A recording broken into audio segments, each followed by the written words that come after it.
Dr. Jennifer is going to share her insights on her journey of faith and industry. I think it's very important that we have this particular discussion about how it plays such a vital role in our success, in our jobs, in our careers, in our ministries, and all of that. You have a very booming career in the medical field, but I also personally know you as an intercessor, and I've experienced your intercessory on a personal level.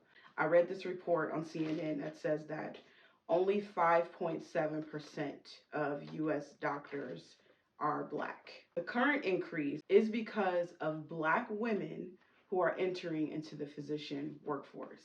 And I first of all, I think that's awesome. I also think that that number is too low. But we definitely see that there are some challenges for Black people in, going into the medical field and becoming doctors. So first of all, I think I want to talk to you about what your journey was like. I just always had a draw to the sciences and math, things like that. So I always knew that I wanted to go towards something with the sciences, more analytical. I really wasn't into like English or history or art. I knew I just wasn't that type of person. It didn't interest me. I always did really great in school in those more analytical and scientific fields. But I think one of the biggest reasons why we don't see a lot of Blacks in the medical field in that area of like higher education. A lot of that is one, the educational system that is in the U.S. and also like, of course, racism and segregation plays a huge part in that we're still like really making up for. We haven't made great strides in terms of my level of education with the Black community. And then also like the financial aspect. So statistically, like African American families just being poor. And so definitely growing up, I was just blessed with some amazing opportunities for a better education. And that really set me up to be able to reach a medical degree. And so my parents, very middle class parents. We lived on the west side of Detroit. And the biggest influence that I know that played a part in me becoming a doctor was our relationship with Christ. Because he always had a hand on my life, and I always got these crazy opportunities that I just shouldn't no way have gotten these opportunities. So we knew someone who went to Cranbrook, and Cranbrook is like the #1 top school in Michigan. Like the CEOs of billion-dollar companies send their kids here. People from overseas send their kids as a boarding school. And my mom just so happened to know somebody, and they said, hey, your daughter's super smart. You should see if she can get a scholarship there. And it was just like, what? We never heard of this school, was never a part of this. We just didn't know anything about that private educational system. It's so separate. And Cranbrook is like the top school almost in the country, probably. It's ranked up there with the top schools in the country. And so it just happened that I went in there, I did an interview, I took a test, and I got in, and I got a scholarship. And when I tell you, I came from a Detroit public school and went to this very elite private boarding school. It was just night and day in terms of the education. I never experienced any like racism issues, which was great. I never went through anything like that. But there was a huge gap in the education that I had, and that the same people coming in to 9th grade also had, who grew up in a better educational system. So when I say that the level of education was night and day, it was night and day. How did you transition to that, knowing that all your peers had like this level of education and you didn't? There was this one moment when I was in my English class and my teacher was talking about somebody who did the assignment correctly and somebody who didn't, and they didn't share any names, but I was the one who didn't do the assignment correctly. And I felt in this moment, I remember this feeling of, oh my gosh, like, I don't know this information. Nobody made this information available to me. And it's just like this feeling of almost like, how am I going to succeed or even compete with these people that are here that have had all these advantages than me, and I don't. So I just had to work extremely hard in 9th and 10th grade just to catch up. And I even did a lot of private sessions with my teachers They were very nice. That's good. They would like go over basic grammar with me on my lunch break. Wow. Like literally verbs and adverbs and how That's to construct awesome. a sentence.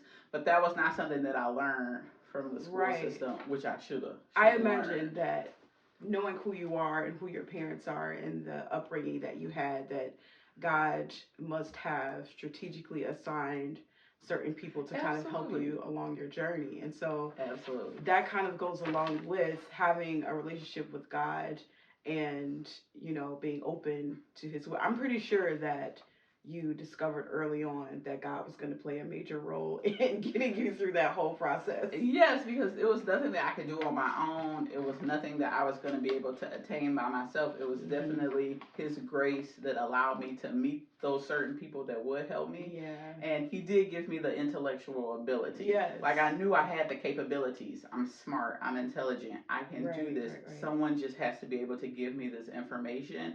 And I knew I would be okay. Yeah. So I always had that confidence. And then coming just from a spiritual family, you know, having prayers in my home and then having prayers at our church and just So receiving words from God that, hey, you're going to do this or you're going to be that. Yeah. That also helped to solidify who I was so that you don't have to be afraid or think you're less than when you're that person in the room who maybe doesn't know as much as everybody else.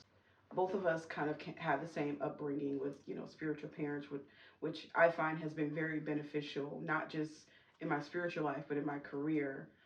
So, as a young girl, at what point did you kind of know that God had a special plan for your life? And at what age did you kind of start feeling that there was something that I'm specifically supposed to be doing in my life and for God? It was probably like around middle school or high school where your level of understanding just kind of increases a little bit more. Yeah. I think I just became more aware of the spirit and actually like hearing God for myself and like knowing what that was, knowing what that nudging was of His spirit, or saying like, hey, don't do those things, or you know, helping you make better decisions. But I always knew, like, I would even dream a lot as a kid, and I didn't really realize it until I got older. I would think about it, but I would have dreams where God was just showing me that He was protecting me or keeping me away from certain things, and not even realizing what it meant then. But when I got older, I was like, whoa, He was really just showing me back then that,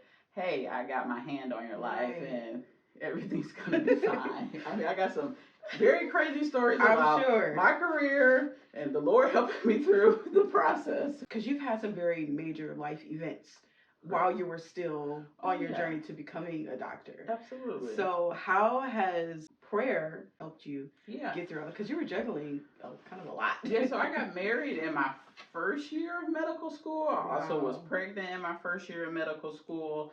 And then my second daughter was born 11 months later. So I ended up actually getting married, having 2 children in medical school. Wow. And I actually ended up taking a break from medical school for a little bit of time after I had the girls and I started working as a teacher. And it's just a lot. You know, there's a lot of demands in terms of your hours and your time. You have these 2 small children. You have a new marriage. I got married when I was 22.